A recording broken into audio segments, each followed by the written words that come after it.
So we didn't do a game one recap, and that's okay. But this is our game two recap, post game show. Mac has the score right there.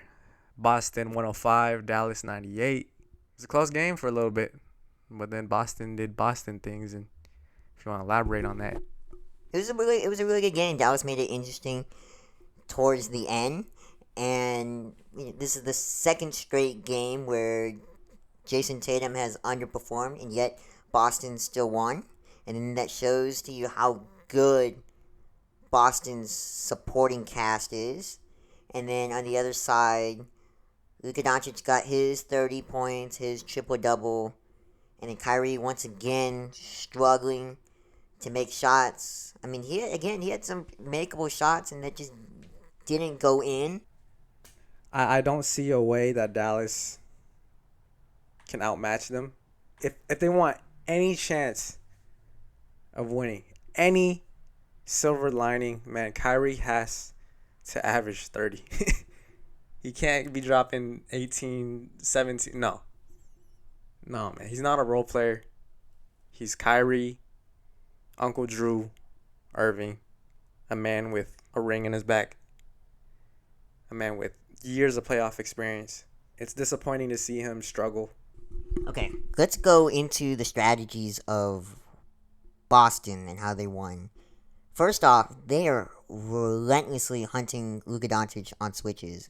Today, they got some great looks from three because they were able to dribble penetrate, kick it out for three. They missed a handful of open looks, and they still won the game. Now, okay, a couple of things that I liked from Dallas. Boston, they put Tatum on Gafford. So Dallas countered that by giving Daniel Gafford a couple of post-up touches, which they never do. They never run plays for Daniel Gafford. You can steal some points there. You can get maybe 10 points. Other guys besides Kyrie and Luka, as much as they can play one-on-one, other guys also have to be able to score one-on-one because Boston switches everything. But, man, simply put, they just need more points. Whether it's from Gafford, whether it's from Kyrie, I think it's just fatigue. Because Kyrie's play style is so shifty, and he's 32. Drew Holiday is an example of how to maintain that longevity and make an impact still. The only way is to be a fourth or fifth option on a championship team. Kyrie's a second option right now. That's a lot to ask for in a championship team that has played 90 games at this point. Like, he's tired, and you saw those in those shots he was taking. He was taking shots that he made all season. Maybe he has to take a PED. I'm a Laker fan. I'm a diehard Laker fan. Since 2010, when the Lakers beat Boston, they're going to have 18, and they're going to break the tie. I'm not going to like to see the banner. The thing is, we said Boston isn't deep. 7-8 deep. So is Dallas. Dallas is like 6 deep. Yeah. And Hardaway makes it even worse. Like, the lack of Hardaway and the fact that he's cold right now. Hardy, right? There's Hardy. The fool I saw play for like 5 minutes a day. Didn't do anything. Kleba. It's just Luka right now. It feels like 2018 Cleveland. LeBron, Luka, is just taking everything out of their soul to keep them alive with these single point deficits.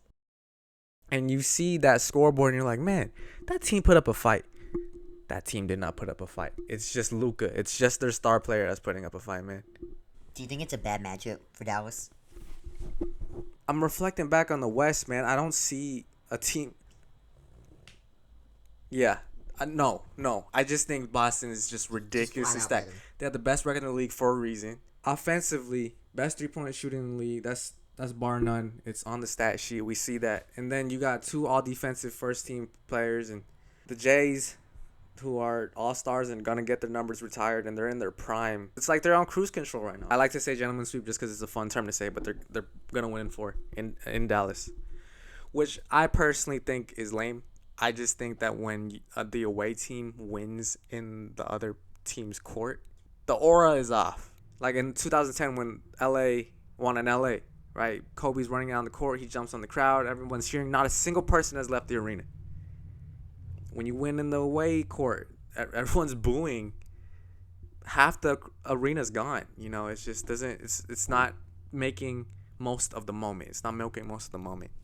I think either in 2017 or 2018, because the Warriors were so overpowered over the Cavaliers, some people suggested that the Warriors should tank a game in Cleveland because they were up 3-0 just so they could win it at home and celebrate in front of their own fans. No, this is a real thing. This is a real suggestion. I don't think that would cross anyone's mind in that Warriors locker room. That's a funny suggestion, though. That Cleveland team was so outmatched that people were saying, just throw a game. What championship team would you compare this Boston team to? 2017 Warriors. You can't double off anybody because everybody on that team is basically 38, north of 38, 40% 3-point shooter. Even if you double off Draymond Green, Draymond Green's going to make the right play. Yeah. Right? If you double off whoever Golden State's the center is, Kevon Looney, he's just going to sit in that dunker spot and get a dunk. The beauty of the basketball podcast, any sports podcast, is debate.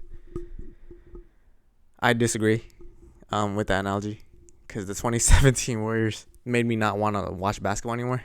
I actually did a debate club speech on them because the prompt at hand was, who's the greatest sports team of all time?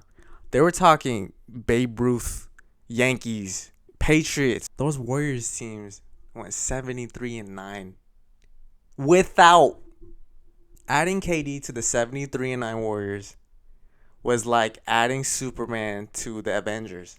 After that, I don't like him as a basketball player. What?